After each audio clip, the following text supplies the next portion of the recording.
Hi, I'm Amelia, a 31-year-old new mother, navigating the beautiful yet overwhelming world of parenthood. Those first days at home with my newborn son were a blur of pure joy and utter exhaustion. While he filled our lives with happiness, the physical toll of childbirth was more challenging than I had expected. The house was in chaos, laundry was stacked up, and the dishes never seemed to leave the sink.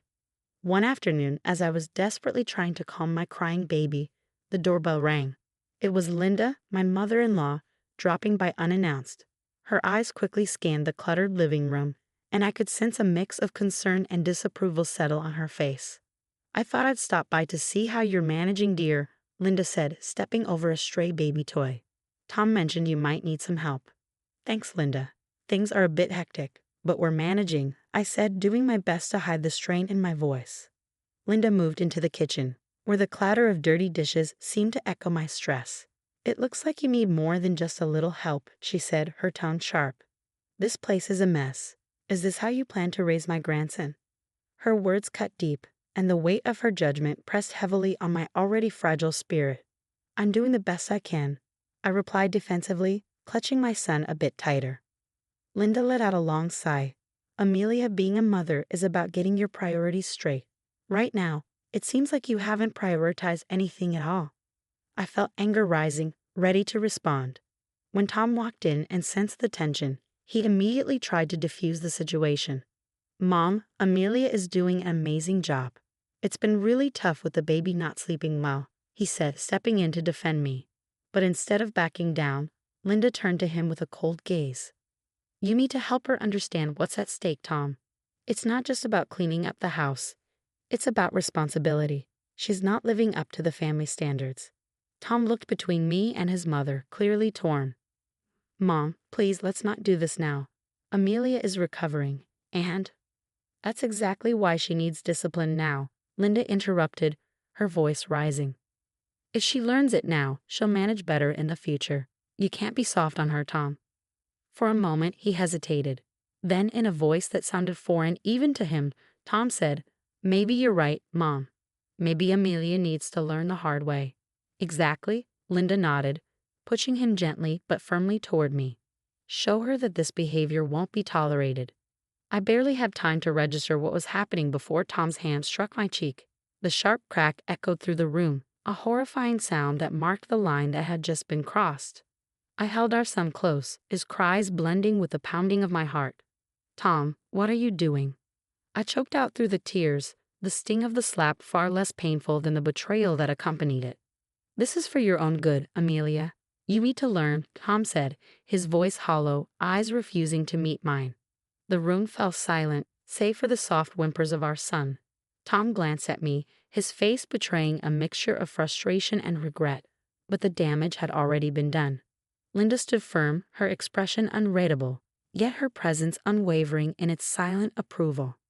What should have been a supportive visit had morphed into a brutal attack on my worth as a mother and as a person.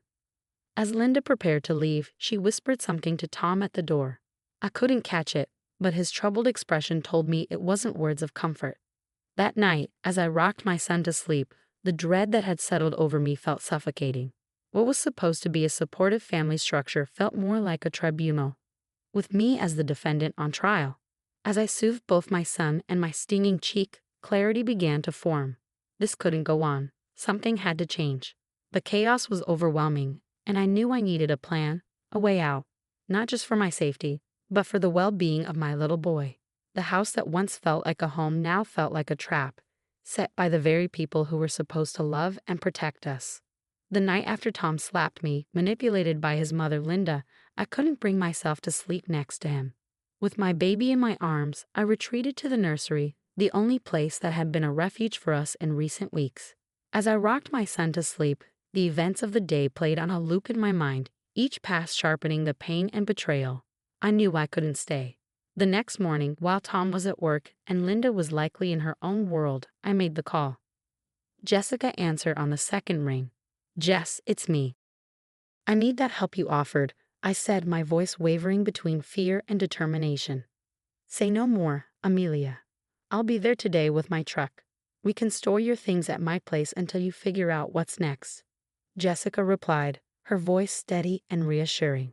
The plan was simple, but it came with risks. I would pack what I could during the day, just the essentials for my son and me. Jessica would help me move everything in the evening, before Tom came home from work. I knew I couldn't face him. If I did, he might sway me with apologies or, worse, Linda might influence him again. As I packed, every tiny outfit and baby toy felt weighted with memories and what-ifs. But the echo of Tom's slap and the cold, calculating look in Linda's eyes were all the reminders I needed that staying was no longer an option. By late afternoon, most of our things were boxed up and stashed in the garage. Just as the sun began to dip, Jessica arrived, her presence a beacon of hope in one of the darkest moments of my life. "Ready?" she asked, taking in the scene, my life reduced to boxes and bags.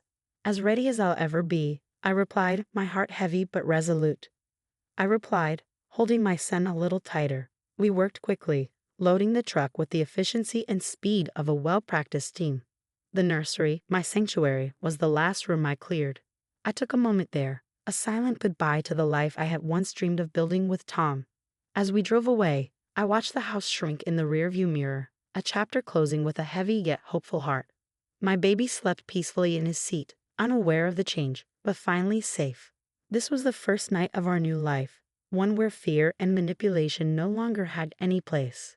Safe at Jessica's, the contrast between the peace I found there and the oppressive atmosphere of my own home only strengthened my resolve. It wasn't just about escaping. It was about making sure that Tom and Linda couldn't twist the narrative, couldn't hurt anyone else the way they had hurt me. I began planning, not just for my safety, but to expose the truth. I reached out to family and friends under the guise of catching up, subtly recording our conversations whenever Linda or Tom's behavior came up.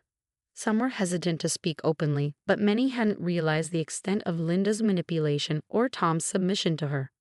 Over the next few weeks, I collected text messages, voicemails, and recorded calls, each piece building a clearer picture of their control. The most damning piece of evidence came when I managed to capture a video of Linda coaching Tom on how to handle me, using words that revealed her true intentions. This was about control, not concern. With everything in place, I chose the perfect moment for confrontation, a family gathering hosted by Tom's sister for her anniversary. It was a neutral space with enough family members present, some of whom had already quietly expressed discomfort with Linda's dominance in the family dynamics. On the day of the gathering, my nerves were stretched taut. I arrived with Jessica by my side, her presence a source of strength as I prepared to face them. The murmurs of greeting were distant and uneasy. Everyone could sense the tension. Tom and Linda's recent domestic issues had rippled through the family, leaving a quiet unease even among the most distant relatives. After the initial pleasantries, I knew the time was coming. I stood up, my hands trembling, but my voice steady. "I have something important to share with all of you today," I began, feeling every eye in the room lock onto me. "It's about Tom and his mother, Linda, and how their actions have not only affected me and my son, but the entire family." Tom, looking shocked and a bit panicked, tried to cut me off. "Amelia, let's not do this here," he said, his voice strained. But I pressed forward, pulling out my phone. "This is not just a personal matter," I said as I connected my phone to the Bluetooth speaker. The room grew silent, thick with tension, as the recordings played. Linda's sharp commands, Tom's hesitant compliance, and their plotting to correct my behavior echoed through the room. The reactions around me shifted from surprise to disgust. Tom's aunt, who had always been kind to me, looked especially betrayed. "Is this true, Linda? Were you forcing Tom to do these things?" she demanded. Linda's face contorted with fury and panic as she tried to deflect. "These are taken out of context," she snapped, but her words sounded hollow. Then Tom's cousin, who had been quiet until now, stood up. "No, they're not. We've seen hints of this for years. We just didn't want to believe it." That simple statement shifted everything. The tide turned, and relatives began to share their own observations, their own experiences. Piece by piece, they revealed the portrait of a woman who had manipulated her family for years, hiding behind the guise of a concerned matriarch. Tom sat there, pale and silent, finally realizing the extent of the web his mother had woven around him. As the family meeting dissolved into a heated discussion about Linda's influence, I felt a weight lift off my shoulders. The truth was out, not just for me, but for everyone to see. When a storm of confrontation finally calmed, the room was left with a somber realization. Tom's family, long under Linda's sway, now saw her manipulations for what they truly were. The collective shock was palpable, and the discomfort in the room was undeniable as everyone began to process just how deeply Linda's control had burrowed into their lives. For me, the decision to leave Tom, though painful, was necessary. As the family gathering slowly dispersed, I felt the finality of my choice settle in. I gathered my son, who remained blissfully unaware of the turmoil that had just unfolded. With one last look at the family home, I turned and walked away, knowing that this chapter had finally come to an end. I stepped into the unknown, feeling both a sense of loss and a growing resolve. Tom watched us leave, a mixture of sorrow and resignation in his eyes. His voice, once so familiar, now seemed like a distant echo as he whispered a weak goodbye. Linda, on the other hand, faced a much harsher reality. The family she had so tightly controlled had turned their backs on her, each member grappling with feelings of betrayal and misplaced trust. The blame for the family's unraveling rested squarely on her shoulders. Her attempts to regain control fell on deaf ears. Too much had been revealed, and the collective testimony at the gathering was impossible to ignore. In the weeks that followed, Tom reached out, his messages a mix of apologies, pleas for understanding, and promises of change. But the memory of his hand raised against me, the echo of Linda's influence guiding his actions, were barriers too high to overcome. The trust between us was shattered, and with it, the foundation of our marriage. I found refuge in a small apartment, far from the neighborhood I once called home. It was a place where no one knew my story, a place where I could start over. Jessica remained my rock, helping me navigate this new phase of life. My days became filled with the simple routines of caring for my son and rebuilding a world free from the shadows of the past. The healing process was slow and often painful. There were days when the weight of everything that had happened threatened to overwhelm me, but the freedom to make choices without fear of manipulation or abuse was a powerful motivator.